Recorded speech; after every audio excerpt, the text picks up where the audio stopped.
OVNIs, drones, o que está acontecendo? Alienígenas! Professor Saião, nos ajude, por favor. Sim, hoje teremos o React de Super Saião Jin, o Super Saião, nosso querido professor.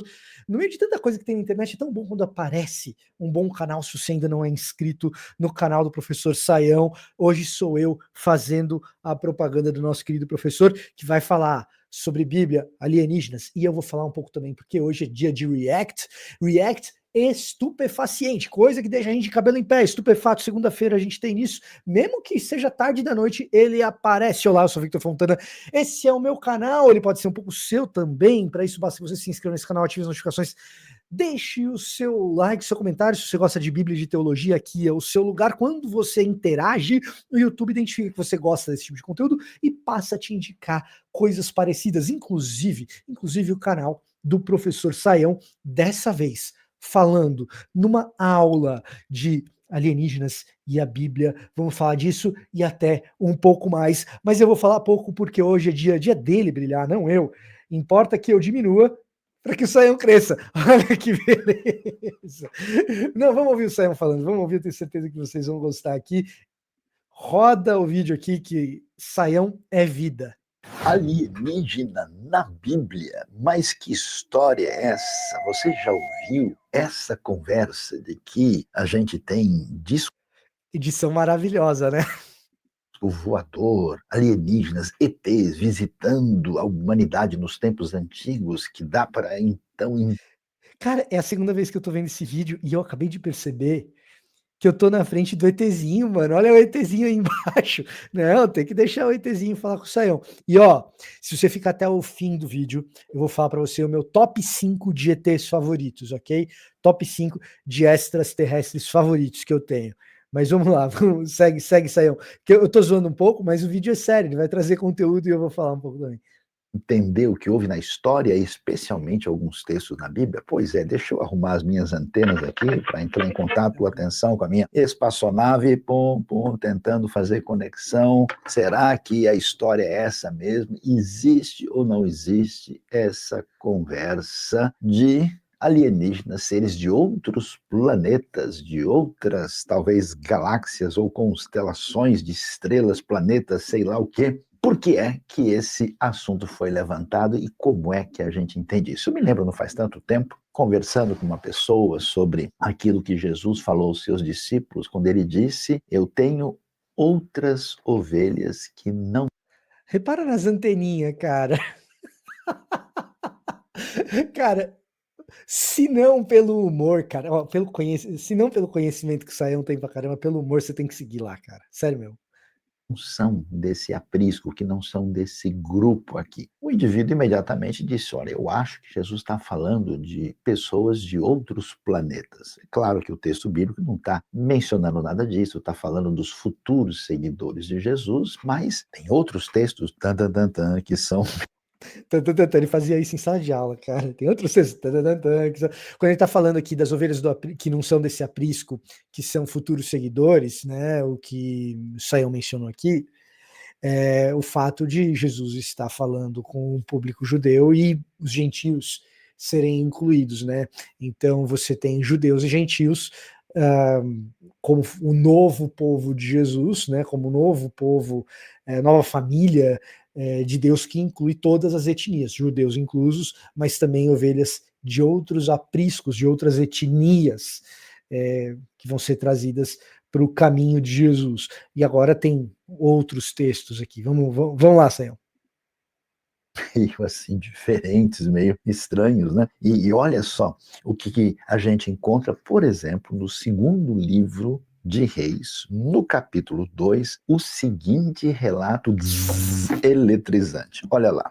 Diz o texto o seguinte: então Elias tirou o manto, versículo 8, enrolou e com ele bateu nas águas, as águas se dividiram e os dois atravessaram em chão seco, né? Elias, profeta que viveu na metade do século 9 a.C., e o seu seguidor, o discípulo Eliseu. Depois de atravessar, Elias disse a Eliseu: que posso fazer em seu favor antes que eu seja levado para longe de você? Respondeu Eliseu: faze de mim o principal herdeiro de teu espírito profético. Disse Elias: seu pedido é difícil, mas se você me vir quando eu for separado de você, terá o que pediu. Do contrário, não será atendido. De repente, atenção, enquanto caminhavam e conversavam, apareceu um carro de fogo puxado por cavalos de fogo que os separou. E Elias foi levado aos céus num redemoinho. Quando viu isso, Elias gritou: meu pai, tu eras como os carros de guerra e os cavaleiros de Israel. E quando já não podia mais vê-lo, Eliseu pegou as próprias vestes e as rasgou ao meio. Não.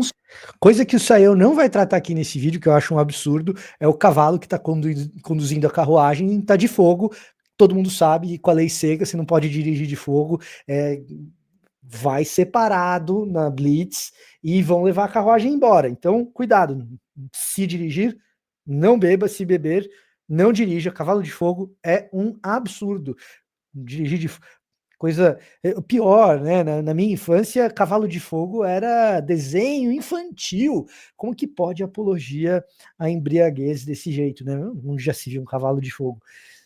Só esse texto, mas um outro texto chama a nossa atenção, e esse está no livro de Ezequiel. Ezequiel foi um outro profeta que passou a profetizar a partir do ano 593 a.C., no reino de Judá. Elias costumava atuar como profeta muito antes, principalmente na parte norte da Terra Prometida, no antigo reino de Israel. Ezequiel não, Ezequiel é de um outro contexto, numa época em que o reino de Judá, juntamente com a cidade de Jerusalém, cai debaixo do domínio dos babilônios. Mas olha só, presta atenção, o que diz Ezequiel, capítulo 1, verso 4. Olhei e vi uma tempestade que vinha do norte, uma nuvem imensa com relâmpagos e faíscas cercadas por uma luz brilhante. O centro do fogo parecia metal reluzente. E no meio do fogo havia 4 vultos que pareciam seres viventes. Na aparência tinham forma de homem,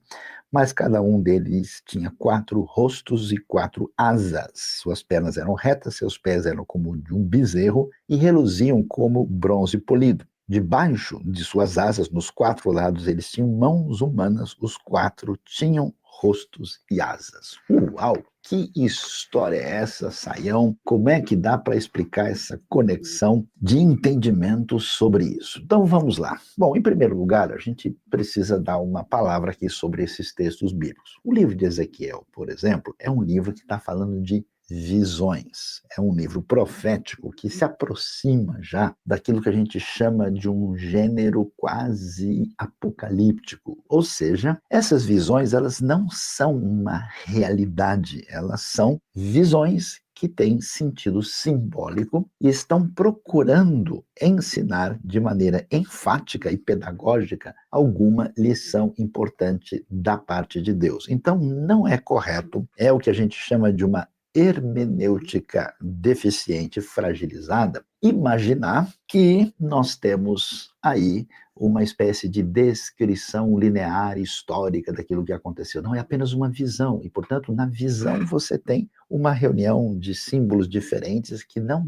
tem qualquer realidade palpável. Então, claro que Ezequiel não está vendo disco voador, não está vendo espaçonaves. Aliás, se você olhou a visão, imagina, aparece pés, pernas como de bezerro, vai aparecer essas criaturas com rostos, 4 rostos diferentes. Então, não é a descrição de um ser de outra parte, é apenas uma visão com enfoque teológico, didático e enfático para que o povo prestasse atenção no ensinamento contido ali. Quando a gente vê a história de Elias, claramente ali você tem uma intervenção espiritual da parte de Deus. Elias é alguém, juntamente com Enoque, aliás, os dois, que temos as narrativas falando que eles não morreram e foram levados para a presença de Deus. E aquilo acontece, e mesmo que a gente veja algo que veio do céu, isso não tem nada a ver com ET, nada a ver com qualquer alienígena ou ser extraterrestre ou qualquer coisa do tipo, de jeito nenhum.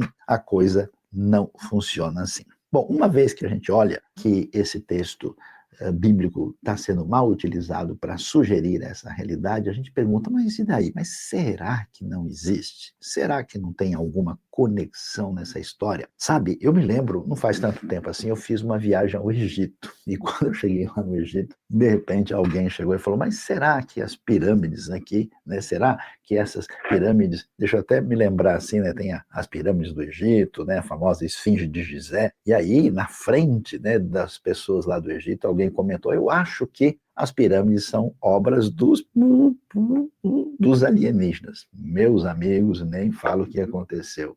Os egípcios ficaram transtornados, porque eles viram aquilo como um comentário muito ruim, como quem diz assim, é lógico que vocês, egípcios, não teriam sido capazes de fazer essas coisas tão extraordinárias, esses monumentos, esses templos, com toda essa grande civilização. Então, como a gente não acha que vocês sejam capazes disso, com certeza veio gente do espaço, ou seres do espaço, para fazer isso. Nada disso faz sentido. Então, já que a gente está questionando isso, deixa eu desligar a conexão aqui intergaláctica. Eu vou até tirar aqui o meu chapéu com as minhas antenas e vamos, né, desligar a conexão, senão os alienígenas vão escutar a gente, né? Vamos explicar como é que, por quê?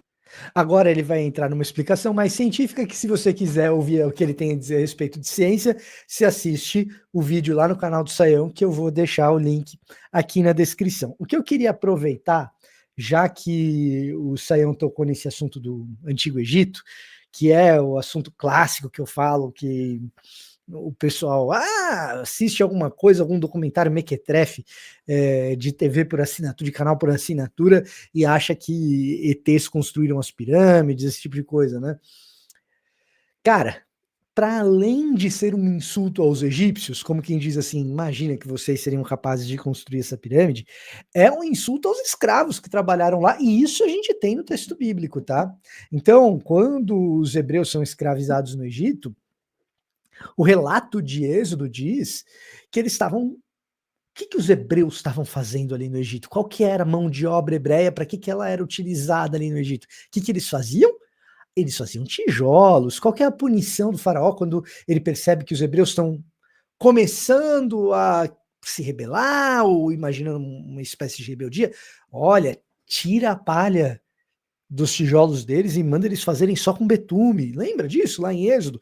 Pois é, cara. Se você quer saber com o que foram construídas as pirâmides, é fácil. Chama-se mão de obra escrava. E quando você entende isso, você entende o grande pecado, por exemplo, da Torre de Babel. O pessoal fica especulando, pô, mas qual que é o problema da Torre de Babel e tal?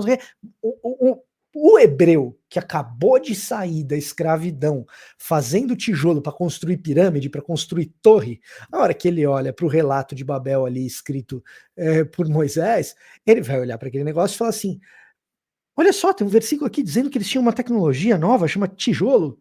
Eles falam, já sei o que está acontecendo, né? Para a glória de alguns, para que o seu nome seja reconhecido, tem um monte de gente aqui levando chicotada para trabalhar duro para erigir uma torre, para que esses caras tenham monopólio da espiritualidade e da religião. Esse é o grande lance aí da Torre de Babel. Em outras palavras, refletir sobre esses detalhes no texto bíblico faz que a gente os entenda e descarte teorias conspiratórias de quem não gastou tempo com o texto. Essa é a coisa fundamental. Eu tive o privilégio de ter o professor Saião como meu professor de teologia sistemática. E ele é um cara da teologia bíblica, né? Da teologia do Antigo Testamento. E foi muito legal ter algumas aulas de sistemática com ele, por quê? Porque na hora de fazer articulação teológica, ele fazia a gente mergulhar nos detalhes do texto. Os detalhes do texto nos salvam das especulações estúpidas, aquelas que pouco têm a ver com aquilo que a Bíblia tinha a intenção de demonstrar. Então, se você tem um pouquinho de amor pelo texto, se inscreve no canal do Saião e vamos começar a prestar atenção nos detalhes do texto. Os detalhes do texto nos salvam de coisas terríveis, como, por exemplo, ficar especulando ou imaginando onde será que tem alienígenas no texto bíblico. Spoiler, não tem. E se você quiser um pouquinho de ciência, pô, o Saião faz um bom trabalho nesse vídeo, dá uma passada lá. Como eu prometi, eu ia falar os 5 ETs que eu mais gosto, né? Então, top 5 de ETs, mas antes de falar do meu top 5 de ETs, eu queria te dizer o seguinte, se você quer se aprofundar no texto bíblico e na teologia, não deixa de passar aqui na descrição, que tem um roteiro para você.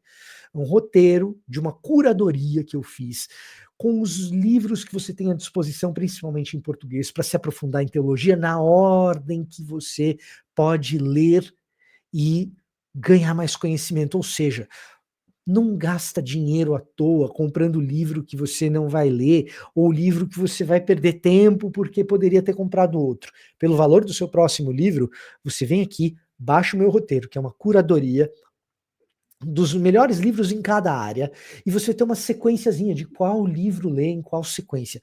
Cara, é um bom trabalho, me deu bastante trabalho para fazer, inclusive.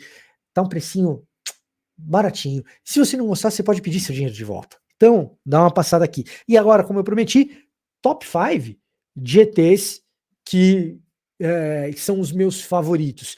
E em quinto lugar, vem um extraterrestre que a gente não sabe se é extraterrestre, também conhecido como chupacabra, porque o chupacabra, ele era o favorito do meu avô, então tem tem um vínculo afetivo com o chupacabra, eu não posso esquecer do chupacabra, mas seria ele um extraterrestre mesmo? Não sabemos. Por outro lado, o ET de Varginha, que é o quarto colocado, esse sim a gente sabe que era ET mesmo, só não sabemos se ele de fato existiu. Coisa que a gente sabe a respeito do ET Bilu. ET Bilu certamente existiu, mas esse nós não sabemos se era ET, certo? Então a gente tem o chupacabra, que a gente não sabe se existiu nem se era ET. ET de Varginha, que a gente sabe que é ET, mas não sabe se existiu. E o ET Bilu, que certamente existiu, mas a gente não sabe se é ET. Compondo aí, cara, 3 ETs maravilhosos, assim, certo? Que, putz, gosto pra caramba deles. Em segundo lugar, nós temos Kal-El, também conhecido como Clark Kent ou Superman. Gosto do Superman? Cara, não gostava tanto, mas depois que o Bibo colocou o nome do filho dele de Kal-El, eu passei a gostar em segundo lugar do Kal-El. E em primeiro lugar, o meu ET favorito é ET, o extraterrestre de Steven Spielberg, porque ele quer telefonar para casa, cara. E eu tô gravando isso aqui tarde da noite e eu quero ir para casa. Portanto, ET, o extraterrestre de Steven Spielberg, aquele do dedão grandão que brilha e cura as pessoas, é o meu extraterrestre favorito. Desculpe, Alf, o É Teimoso e Ben 10, porque eu deixei vocês fora da lista. Esse era o meu recado para hoje, espero que você tenha aprendido um pouquinho de Bíblia e me perdoe pelo meu péssimo senso de humor. Eu vou ficando por aqui, até a próxima.